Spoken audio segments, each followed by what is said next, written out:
ನಮಸ್ಕಾರ, ಎಲ್ಲರಿಗೂ ಕನ್ನಡತಿ ಅಡುಗೆ ಚಾನಲ್ಗೆ ಸ್ವಾಗತ. ಇವತ್ತು ನಾನೊಂದು ನಮ್ಮ ಉತ್ತರ ಕರ್ನಾಟಕದ ಸ್ಪೆಷಲ್ ರೆಸಿಪಿಯನ್ನು ಮಾಡಿ ತೋರಿಸ್ತಾ ಇದ್ದೀನಿ ರೀ. ಅದೇನೆಂದ್ರೆ ಗೋಧಿ ಹಿಟ್ಟಿನ ಗಾರ್ಗಿಯನ್ನು ಮಾಡಿ ತೋರಿಸ್ತಾ ಇದ್ದೀನಿ. ಕುಂಬಳಕಾಯಿ ಗಾರ್ಗಿನೂ ಮಾಡ್ತಾರೆ, ಆದರೆ ಈ ಯುಗಾದಿ ಹಬ್ಬಕ್ಕೆ ನೀವು ಗೋಧಿ ಹಿಟ್ಟಿನ ಗಾರ್ಗಿಯನ್ನು ಮಾಡ್ಕೊರಿ. ತುಂಬಾ ಈಸಿನೂ ಮತ್ತು ಟೇಸ್ಟಿಯಾಗಿರ್ತದೆ.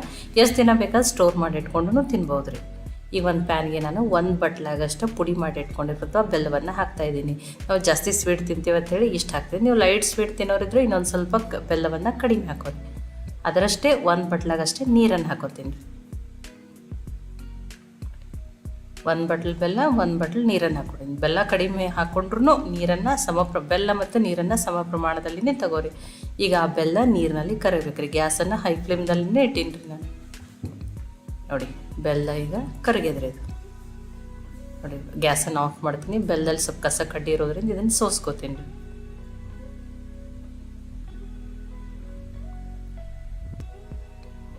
ನೋಡಿರಿ, ಈಗ ಇದನ್ನು ಸೋಸ್ಕೊಟ್ಟಿದ್ದೀನಿ. ಏನೇ ಕಸ ಕಡ್ಡಿ ಇದ್ರೂ ಹೋಗಿರ್ತದೆ. ಈಗ ಇದನ್ನು ನಾನು ಮತ್ತೆ ಅದೇ ಪ್ಯಾನಿಗೆ ಹಾಕೋತೀನಿ ರೀ. ಅದೇ ಪ್ಯಾನ್ಗೆ ಹಾಕ್ಕೊಂಡಿದ್ದೀನಿ. ನೋಡಿರಿ, ಈಗಿದು ಕುದಿ ಬರ್ಬೇಕ್ರಿ. ನೋಡಿ, ಕುದಿ ಬಂದಮೇಲೆ ಒಂದು ಅರ್ಧ ಸ್ಪೂನಾಗಷ್ಟು ಏಲಕ್ಕಿ ಪುಡಿಯನ್ನು ಹಾಕ್ತಾಯಿದ್ದೀನಿ. ಅದನ್ನು ಮಿಕ್ಸ್ ಮಾಡೀನಿ. ಇದಕ್ಕೊಂದು ಸ್ಪೂನ್ ತುಪ್ಪವನ್ನು ಹಾಕ್ತಾಯಿದ್ದೀನಿ. ಗ್ಯಾಸನ್ನೀಗ ಲೋ ಫ್ಲೇಮ್ದಲ್ಲಿ ಇಟ್ಟೀನಿ ರೀ. ನೋಡಿ, ಕುದಿ ಬಂದಮೇಲೆ ಗ್ಯಾಸನ್ನು ಲೋ ಫ್ಲೇಮ್ದಲ್ಲಿಟ್ಟು ಇದಕ್ಕೆ ನಾನು ಒಂದು ಬಟ್ಲಾಗಷ್ಟು ಇಟ್ಕೊಂಡಿರುವಂಥ ಗೋಧಿ ಹಿಟ್ಟನ್ನು ತೊಗೊಂಡಿದ್ದೀನಿ. ಇದನ್ನು ಸ್ವಲ್ಪ ಹಾಕಿ ಗಂಟಾಗ್ಲಾರ್ದಂಗೆ ಮಿಕ್ಸ್ ಮಾಡಬೇಕು.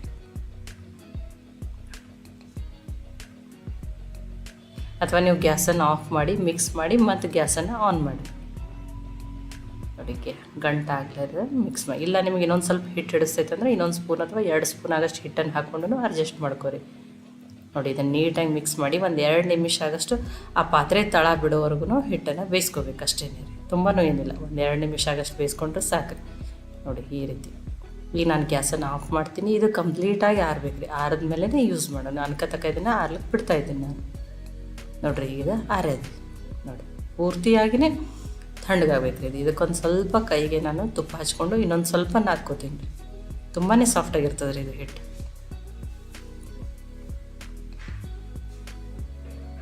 ಸ್ವಲ್ಪ ನಾದ್ಕೊಂಡ್ಮೇಲೆ ಎಷ್ಟು ಸಾಫ್ಟಾಗಿದೆ ನೋಡಿ. ಪೂರ್ತಿಯಾಗಿ ಆರ್ಲಿಕ್ಕೆ ಬಿಡ್ರಿ. ಇದನ್ನು ಆರಿದ್ಮೇಲೆ ಈ ರೀತಿ ಸ್ವಲ್ಪ ನಾದ್ಕೊರಿ. ನೋಡಿ, ಈಗ ಹಿಟ್ಟು ಕರೆಕ್ಟಾಗಿ ರೆಡಿ ಆಗ್ಯದ್ರಿ. ಈಗ ಇನ್ನೊಂದು ಸ್ವಲ್ಪ ಕೈಗೆ ತುಪ್ಪ ಹಚ್ಕೊಂಡು ಇದರ ಸಣ್ಣ ಸಣ್ಣನೇ ಉಳ್ಳಿಯನ್ನು ಮಾಡ್ಕೊತೀನಿ ರೀ. ಇಷ್ಟಿಷ್ಟೇ ನೋಡಿ, ಪೇಡಾದಿರ್ತಾವಲ್ರಿ ಸೈಜ್ ಅದು ಅಷ್ಟಷ್ಟೇ.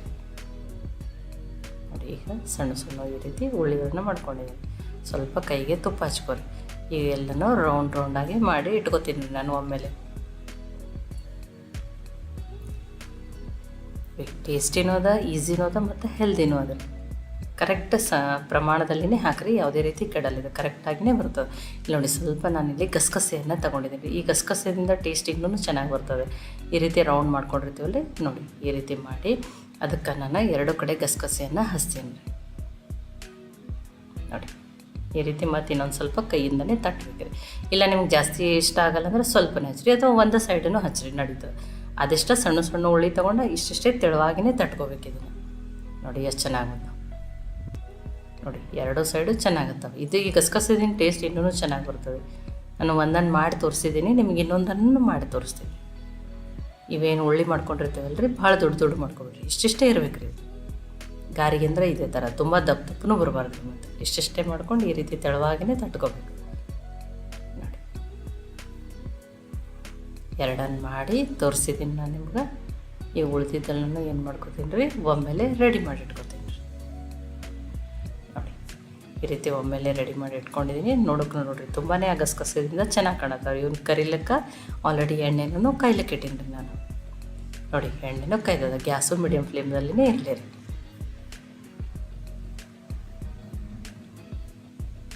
ಇದು ನಮ್ಮ ಕಡೆ ಮಾಡೋ ಗೋಧಿ ಹಿಟ್ಟಿನ ಗಾರ್ಗೆ ರೀ. ಇನ್ನೊಂದು ಕುಂಬಳಕಾಯಿ ಗಾರ್ಗೆನೂ ಮಾಡ್ತಾರೆ. ಅದರ ಟೇಸ್ಟೂ ತುಂಬಾ ಚೆನ್ನಾಗಿರ್ತವೆ ರೀ.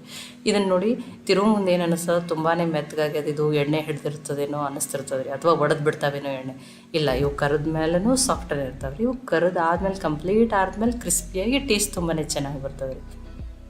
ಸಾವಕಾಶ ಆದ್ರೂ ತಿರುವು ಬಿಟ್ಟು ಚೆನ್ನಾಗಿ ಕರೆದು ಬಿಡ್ತಾವೆ ರೀ.